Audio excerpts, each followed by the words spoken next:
شروع اللہ کے نام سے جو بڑا مہربان نہایت رحم والا ہے۔ اور لوگو تمہارا معبود خدائے واحد ہے، اس بڑے مہربان اور رحم والے کے سوا کوئی عبادت کے لائق نہیں۔ بے شک آسمانوں اور زمین کے پیدا کرنے میں اور رات اور دن کے ایک دوسرے کے پیچھے آنے جانے میں اور کشتیوں اور جہازوں میں جو دریا میں لوگوں کے فائدے کے لیے رواں ہیں، اور مہ میں جس کو خدا آسمان سے برساتا اور اس سے زمین کو مرنے کے بعد زندہ یعنی خشک ہوئے پیچھے سرسبز کر دیتا ہے، اور زمین پر ہر قسم کے جانور پھیلانے میں اور ہواؤں کے چلانے میں اور بادلوں میں جو آسمان اور زمین کے درمیان گھرے رہتے ہیں۔ عقل مندوں کے لیے خدا کی قدرت کی نشانیاں ہیں۔ اور بعض لوگ ایسے ہیں جو غیر خدا کو شریک خدا بناتے اور ان سے خدا کی سی محبت کرتے ہیں، لیکن جو ایمان والے ہیں وہ تو خدا ہی کے سب سے زیادہ دوست دار ہیں۔ اور اے کاش ظالم لوگ جو بات عذاب کے وقت دیکھیں گے اب دیکھ لیتے کہ سب طرح کی طاقت خدا ہی کو ہے، اور یہ کہ خدا سخت عذاب کرنے والا ہے۔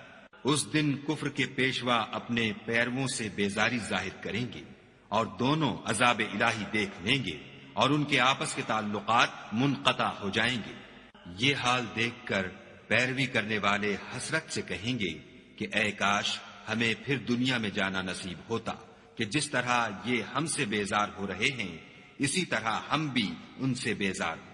اس طرح خدا ان کے اعمال حسرت بنا کر دکھائے گا اور وہ دوزخ سے نکل نہیں سکیں گے۔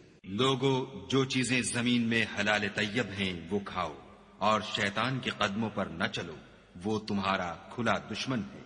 وہ تم کو برائی اور بے حیائی ہی کے کام کرنے کو کہتا ہے، اور یہ بھی کہ خدا کی نسبت ایسی باتیں کہو جن کا تمہیں کچھ بھی علم نہیں۔ اور جب ان لوگوں سے کہا جاتا ہے کہ جو کتاب خدا نے نازل فرمائی ہے اس کی پیروی کرو تو کہتے ہیں نہیں، بلکہ ہم تو اسی چیز کی پیروی کریں گے جس پر ہم نے اپنے باپ دادا کو پایا۔ بھلا اگرچہ ان کے باپ دادا نہ کچھ سمجھتے ہوں اور نہ سیدھے رستے پر ہوں، تب بھی وہ انہی کی تقلید کیے جائیں گے۔ جو لوگ کافر ہیں ان کی مثال اس شخص کی سی ہے جو کسی ایسی چیز کو آواز دے جو پکار اور آواز کے سوا کچھ سن نہ سکے۔ یہ بہرے ہیں، گونگے ہیں، اندھے ہیں کہ کچھ سمجھ ہی نہیں سکتے۔ اے اہل ایمان، جو پاکیزہ چیزیں ہم نے تم کو عطا فرمائی ہیں ان کو کھاؤ، اور اگر خدا ہی کے بندے ہو تو اس کی نعمتوں کا شکر بھی ادا کرو۔